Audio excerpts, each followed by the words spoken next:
할렐루야, 우리 사랑하는 성도님들, 오늘도 하나님의 은혜 안에서 평강이 넘치시는 복된 하루 되시기를 바랍니다. 오늘은 우리 민수기 8장 1절에서 4절의 말씀을 같이 묵상해 보도록 하겠습니다. 먼저 말씀을 봉독해 드리겠습니다. 여호와께서 또 모세에게 말씀하여 이르시되 아론에게 말하여 이르라.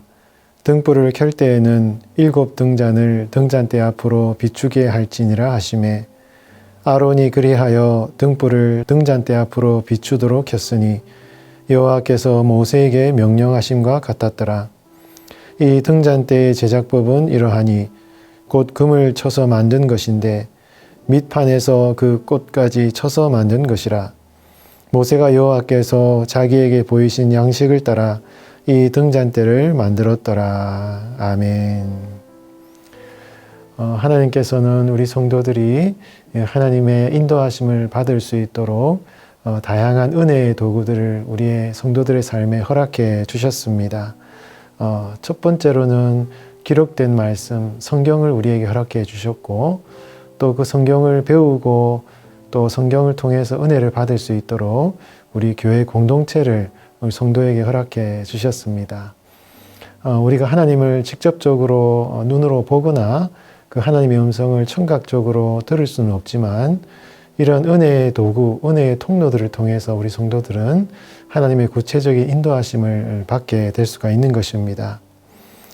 하나님께서 직접 그분을 우리에게 보여주시면 좋지 않겠는가라고 생각할 수 있겠지만 만약에 우리가 하나님을 직접 보았다 하면 어떤 일이 일어날까요? 이스라엘 백성들도 마찬가지지만 사람들은 반드시 눈으로 보거나 감각적으로 체험한 것을 우상으로 섬길 수 있는 굉장한 위험성이 있는 것이죠. 이스라엘 백성들이 그렇게 했고 오늘날 성도들도 그러한 위험성을 가지고 있는 것입니다. 사람은 체험한 것들을 우상으로 만드는 그런 참 죄악된 속성이 있기 때문에 하나님께서는 직접적으로 그 하나님 그분 자신을 우리에게 보여주시기보다는 이런 다양한 은혜의 통로들을 통하여서 우리 성도들이 하나님의 인도하심을 받을 수 있도록 그렇게 하나님의 섭리 가운데 우리 성도들을 인도하고 계시다라는 것입니다. 그런 하나님의 은혜의 통로 가운데 가장 중요한 두 가지가 바로 하나님의 말씀, 기록된 말씀과 또 기도라는 통로인 것입니다. 이 두 가지는 굉장히 중요하다 할 수 있는 것이죠. 중요할 뿐만 아니라 이 말씀과 기도는 서로 균형을 이루는 것이 더 중요합니다. 하나님의 말씀은 풍성한데 기도가 약해지면 신앙생활이 메마르고 또 능력을 참 잃어버리기가 쉬운 것이죠. 반면에 기도는 풍성한데 말씀이 약하게 되면 쉽게 그 은혜의 열정이 식어지게 되고 또 잘못된 방향으로 나아갈 수가 있다는 것입니다. 그래서 우리는 항상 이 말씀과 기도가 균형을 이루어서 풍성해질 수 있도록 우리 성도들 항상 힘써야 된다는 것이죠. 하나님의 말씀을 묵상할 때에도 기도하는 마음으로 이 말씀의 진리가 내 삶에 잘 깨달아질 수 있도록 간절히 기도하는 마음으로 우리는 성경을 읽어야 하고요. 또 기도할 때에도 하나님의 말씀을 깊이 묵상하면서 그 말씀 안에서 얻어지는 기도의 제목을 가지고 우리가 간절히 기도할 때 기도가 중언부언하지 않고 더 풍성한 기도의 생활을 할 수가 있게 되는 것입니다. 여러분, 제가 여러분들에게 한번 제안을 해드리겠습니다. 아침 저녁으로 여러분 하루를 시작하는 시간 말씀과 기도로 하루를 시작하시고 또 하루를 마무리하시고 잠자리 드시기 전에 여러분 말씀과 기도를 통해서 하루를 반성하고 또 하루를 돌아보고 감사하는 그런 시간을 가져보시는 것이 어떨까요? 아침 저녁으로 이렇게 말씀과 기도로 하루를 시작하고 하루를 마무리하는 것은요, 우리 성도들의 삶에 굉장한 영적인 유익이 될 것입니다. 그런 한번 신앙생활을 해보실 것을 제가 여러분들에게 도전해 드리고 싶습니다. 이스라엘 백성들은 이제 시내산에서 거의 1년 정도 하나님의 율법을 받고 이제 두 번째 유월절을 지키고 출애굽 2년 2월 20일에 시내산을 출발하게 됩니다. 하나님께서는 이스라엘 백성들을 인도하시기 위해서 낮에는 구름기둥, 밤에는 불기둥으로 이스라엘 백성들을 인도하셨는데요. 이러한 하나님의 인도하심은 이스라엘 백성들의 눈에 아주 구체적으로 드러나는 것이었습니다. 이 구름기둥, 불기둥을 통하여서 하나님께서는 내가 이스라엘 백성들과 항상 함께 한다라는 이 사실을 이스라엘 백성들에게 분명하게 보여주셨다라는 것이죠. 이러한 하나님의 인도하심이 이스라엘 백성들에게 구체적으로 보여줌과 동시에 이것은 하나님의 인도하심이고요. 그 하나님의 인도하심과 함께 그 하나님의 인도하심을 받기 위한 이스라엘 백성들이 해야 될 일도 하나님께서는 가르쳐 주셨다라는 것입니다. 오늘 본문 1절, 2절 말씀에 하나님께서는 이렇게 명령하십니다. 제가 읽어보겠습니다. 여호와께서 또 모세에게 말씀하여 이르시되 아론에게 말하여 이르라. 등불을 켤 때에는 7 등잔을 등잔대 앞으로 비추게 할지니라 하시매 라고 말씀하고 있습니다. 등불을 켤 때에 7 등잔을 등잔대 앞으로 비추게 하라 라고 말씀하고 있습니다.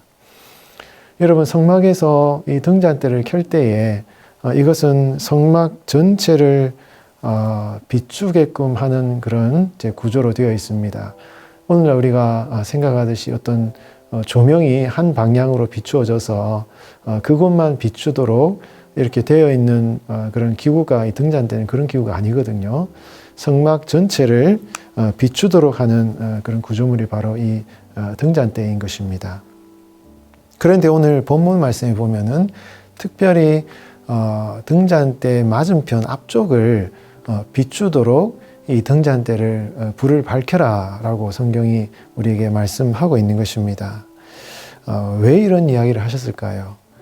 여러분, 등잔대 맞은편, 등잔대는 남쪽에 있고 등잔대 맞은편에는 북쪽인데 거기에는 진설병상이 있습니다. 일주일마다 한 번씩 12개의 떡을, 신선한 떡을 진설하도록 하나님께서 명령하셨는데 특별히 이 등잔대를 밝힐 때 그 진설병상을 향하여서 불빛이 비추어지도록 성경이 우리에게 명령하고 있다는 것이죠. 왜 이런 말씀을 하시겠습니까? 굉장히 상징적인 의미를 가지고 있는데요.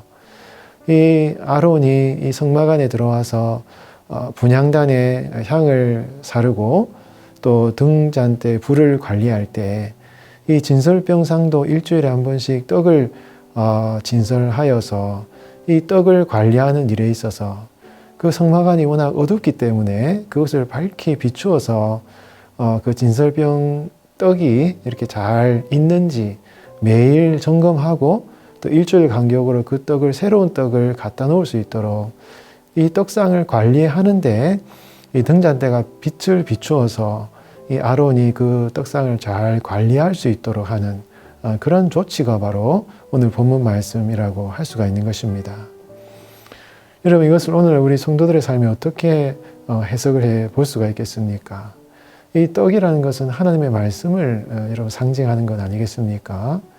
이 하나님의 말씀이 신선하게 우리 성도들의 삶에 매일 주어지는 이런 은혜를 우리가 누리기 위해서 하나님의 말씀의 빛, 하나님의 진리의 빛이 비추어져야 한다라는 것을 말씀을 하고 있는 것이죠. 이런 분향단도 이 등잔대를 관리하면서 아침 저녁으로 향을 사르도록 이렇게 되어 있습니다. 이 성막 안에 있는 이 기구들, 향단이나 등잔대나 이 떡상이나 진설병상이나 이 모든 것은 오늘날 성도들의 신앙생활로 생각해 본다면 말씀과 기도, 성도의 은혜의 통로로서의 말씀과 기도를 의미한다라고 우리가 해석을 해 볼 수가 있는 것입니다. 여러분, 하나님께서 이제 시내산을 떠나서 광야로 출발할 때 구름 기둥, 불 기둥이 이 시내산을 올라서 이제 출발할 때 그 순간에 하나님께서 이 민수기 8장 1절의 4절 말씀을 이스라엘 백성들에게 명령하셨다라는 것을 우리는 기억해야 되는 것입니다. 성도의 삶도 마찬가지죠. 하나님은 항상 우리 성도들과 함께 하시고 늘 동행하십니다. 그것은 하나님이 하실 일인 것이죠. 그러나 그 광야와 같은 우리의 인생길을 살아갈 때 하나님이 하실 일이 있지만 동시에 성도들이 해야 될 일도 있는 것이죠. 항상 하나님의 말씀과 기도가 우리의 삶에 살아있을 수 있도록 신선한 하나님의 말씀이 우리의 영혼 깊은 곳에 항상 있을 수 있도록 우리 성도들은 힘써야 된다는 것이죠. 그리고 그 생명의 말씀이 진리의 비단에서 늘 깨달아질 수 있도록 우리 성도들의 삶 가운데 진리의 빛이 항상 비춰질 수 있도록 기도하는 그런 삶을 살아라 라는 것을 오늘 본문 말씀은 우리에게 교훈하고 있는 것입니다. 사랑하는 성도 여러분, 오늘도 광야와 같은 이 세상을 살아가실 때 하나님의 인도하심을 받을 뿐만 아니라 그 인도하심을 받기 위해서 늘 말씀과 기도에 힘쓰시는 여러분들의 삶이 되시기를 바랍니다. 우리는 이스라엘 백성들에게 있어서 이 성막, 우리 성도들은 하나님의 성전이지 않습니까? 하나님의 성령이 우리 안에 거하시기 때문에 우리는 하나님의 성전, 성막이거든요. 그 성막 안에 여러분 생명의 떡이 있고 또 진리의 빛이 비추어지는 그러한 성도의 삶을 살아갈 때요.